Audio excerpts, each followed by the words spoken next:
রিয়াদ এলাকাতে কোনো উচ্ছৃঙ্খল কোনো রাজনীতি ইস্যু নিয়ে কারোর সাথে মারামারি হাতাহাতি কোনো কিছু হয় না, যা করছে ডাকাতে। সে একজন ছাত্র মানুষের 7.5 লাখ টাকা কীভাবে আরবান থাকে কি হিসাব? রিয়াদ আমাদের বাড়ির পাশে, আমার ক্লাসমেট ছিল স্কুল লাইফে, তারপরে স্কুল লাইফ থেকে কলেজে গেছিলো, তারপর কলেজ থেকে এখন ঢাকাতে যাই।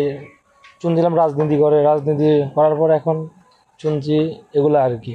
এই রাজনীতি করে সমন্বয়ক, তারপরে বাড়িতে কাজ ধরছিল, কাজ ধরার পরে কালকে শুনি গুলশানে কি এক কেন্দ্র করে গ্রেপ্তার হয়েছে।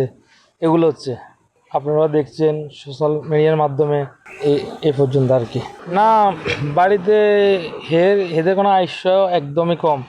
হের বাবা কৃষি কাজ করে, তারপরে হচ্ছে হে রাজনীতি।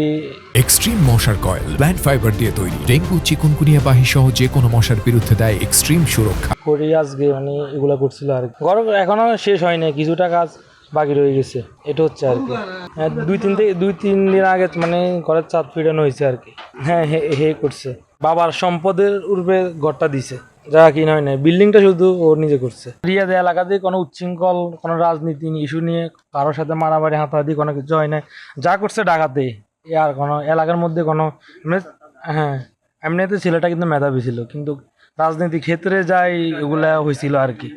2 কোটি টাকা দাম ফ্ল্যাট আছে, এটা শোনা কথা আমরা শুনছি। তারপরে সে আরবান থাকে কিনছে, সেটা সত্য কথা, 7.5 লাখ টাকা। সে একজন ছাত্র মানুষের 7.5 লাখ টাকা কীভাবে আরবান থাকে কি হিসাব? সে একজন ছাত্র মানুষ, এর টাকার উৎসটা কি? সে ব্যবসা আছে না বাণিজ্য করে? তার বাপ হচ্ছে একজন দিনমজুরি, রিক্সা চালা, কৃষিকাজ করে। আপনারা বুঝে নেন কীভাবে সম্ভব এগুলা।